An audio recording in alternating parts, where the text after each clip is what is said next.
Hola.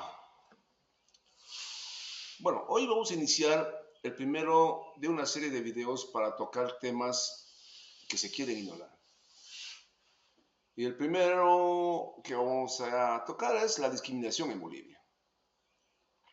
Bueno, se establece que el origen de la discriminación son aquellos prejuicios construidos en el imaginario de una persona o de una colectividad de individuos que tienen algunas características en común como ser raciales, fenotípicas, culturales, religiosas, económicas, educativas, de género, etarias u ocupación, sobre una o varias personas que no comparten esos estereotipos. Sin embargo, esta definición es muy genérica, porque si bien un individuo o una población con ciertos rasgos particulares puede considerarse superior a otra, también la otra persona o población puede suponerse superior por poseer atributos que reconoce como fortaleza. Ahora, si consideramos que el estereotipo aparente de un individuo o grupo está sólidamente consolidado por valores familiares, culturales y patrióticos, la incidencia de esos prejuicios ajenos no tendría ningún efecto. Sin embargo, la pregunta que surge es, ¿cuándo los prejuicios pueden ser o pueden provocar daños? Y la respuesta es clara. Cuando los prejuicios de una colectividad se materializan en acciones directas sobre otra comunidad vulnerable, a estos actos se los conoce como discriminación y una de las más frecuentes y extendidas por todo el mundo es la discriminación racial y étnica. En nuestro mundo se ha establecido un fenómeno social donde un determinado grupo de pobladores con características semejantes, tez blanca, ojos claros, cabellos rubios, manejaron el imaginario de la supuesta superioridad blanca en todo el planeta. Un detalle importante que se debe destacar es la incursión de este prejuicio de superioridad racial en la religión, donde se muestra la imagen de Jesús con tez blanca, ojos claros y cabellos rubios. Una descripción totalmente incoherente porque como hombre de Medio Oriente, Jesús seguramente habría tenido el cabello oscuro, la piel morena y rasgos judíos. La supremacía blanca también se manifiesta en cosas tan sutiles como las mujeres se quieren casar con un vestido blanco, lo que significa pureza. Por el contrario, un vestido negro es luto. O la paloma de la paz, que significa paz, ¿no? La paloma blanca que significa paz. Y el gato negro, mala suerte. En este capítulo nos referiremos a cómo y cuándo se integraron esos prejuicios y discriminación en la colectividad del Abya Yala. Aquí haremos un pequeño paréntesis. El término proviene del idioma Dulegaya Gunakuna y combina palabras como Abya, que significa sangre, y Yala, montaña, territorio. El Abya Yala, más que un nombre geográfico, es un concepto político, social y cultural que articula la resistencia y la autoafirmación de los pueblos originarios frente al nombre europeo de América. Continuando, se debe hacer notar que hasta 1492 en todo el Abya Yala no había comunidades pobladas con personas de tez blanca, pero después de 1492 empezaron a formarse urbes exclusivamente habitadas por personas de tez blanca. Con referencia a las características de los primeros colonizadores o conquistadores, se los describe como unos cuantos aventureros desarrapados, siendo esta una definición muy suavizada que pretende describir a esos fascinerosos como individuos apacibles. Sin embargo, la realidad es otra. Autores como Salvador Mandariaga, Bartolomé Las Casas, Hugh Thomas, Juan Eslava Galán, mencionan en sus obras la presencia de criminales en el primer viaje y que con una segunda célula o con una célula real de 1497 se permitió a delincuentes conmutar sus penas carcelarias por exilio en la española. Considerando estos elementos de contexto, se infiere que los invasores no eran personas cultas o eruditas, por el contrario, eran antisociales prontuariados por sus antecedentes delictivos. La incógnita es cómo unos cuantos malhechores lograron someter a todas las culturas y miles de habitantes del Abya Yala. La respuesta es simple. Los conquistadores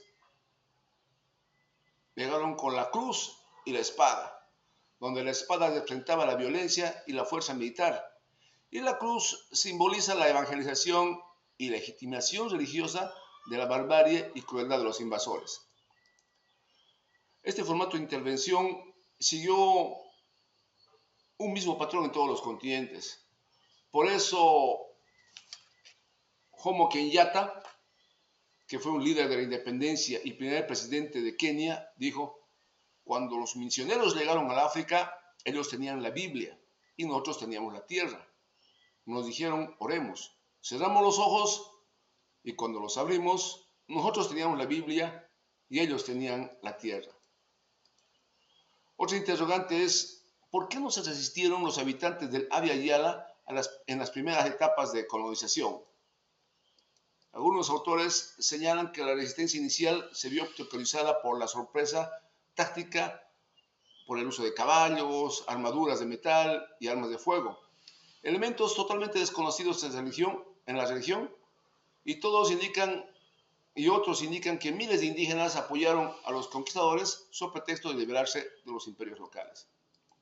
Sin embargo, y en consideración a los precedentes criminales de los conquistadores, se puede inferir que la primera acción de los mismos fue asesinar con excesiva crueldad y frente a toda una colectividad a alguno o varios habitantes, para sembrar el terror y el miedo, mandando con esto un mensaje que ellos eran seres superiores por tener las armas y a Dios a su favor.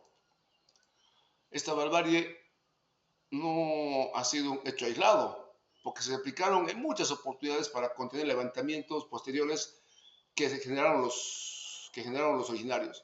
Por ejemplo, se indica que tanto Julián Apaza, conocido como Tupac Katari, como su esposa y compañera de lucha Bartolina Sisa, murieron de la forma más brutal en manos de las autoridades coloniales españolas, tras el levantamiento indígena de 1781. Sus ejecuciones fueron diseñadas para servir como un castigo ejemplar y aterrorizar a la población indígena. Es aquí donde se evidencia lo manifestado en el párrafo 5 de ese documento. Los conquistadores lograron imponer sus prejuicios provocando el miedo con actos brutales de ejecución a los líderes. Ahora, la discriminación a lo indio no cambió por la independencia, en la cual los indios sí participaron en las batallas, pero no fueron tomados en cuenta en la elaboración de la Constitución. Se creó el imaginario, el prejuicio generado por criollos y mestizos, ahora en esta oportunidad, que la piel blanca era superior. Ya en la época republicana se llegó al extremo en que el ingreso a los centros de formación militar estaban reservados solo para gente blanca con apellidos extranjeros. Y en temas de política de Estado, se distribuyeron por miles las hectáreas de tierra fiscal a allegados o funcionarios del gobierno que tenían un rasgo común, la tez blanca. Como también se repartieron tierras a colonias extranjeras o extranjeros individuales con esos mismos rasgos. Todo esto refleja la discriminación de un Estado mentalmente colonizado contra los indios que no comparten el mismo estereotipo de los blancos. En Bolivia, la connotación actual de los prejuicios raciales se ha tornado dramática, porque ahora enfrenta al indio contra el propio indio que pretende ser mestizo. Estos últimos son producto del adoctrinamiento recibido por grupos de poder. Se ha reflejado también en estas últimas elecciones que se ha integrado el prejuicio educativo como un requisito para emitir un voto. Es decir, que solo aquellos que tienen una formación académica deberían ser aquellos que puedan elegir. Todos estos elementos abordados en este documento muestran un Estado boliviano con profundas heridas emocionales en toda la población, producto de un prejuicio y discriminación ejercidos en el periodo colonial, que continuó en el Estado republicano y pretende en la actualidad consolidarse con el saqueo de los recursos pertenecientes a todos los bolivianos.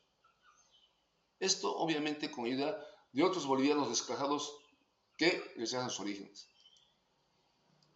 Vamos a concluir indicando que la discriminación en Bolivia es el resultado de un proceso histórico prolongado que se origina en la colonia, en la colonización, se reproduce en un Estado republicano fallido y se manifiesta de manera compleja en la actualidad.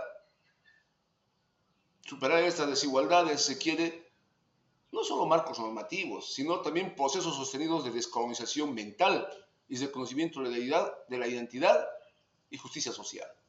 Gracias por su atención.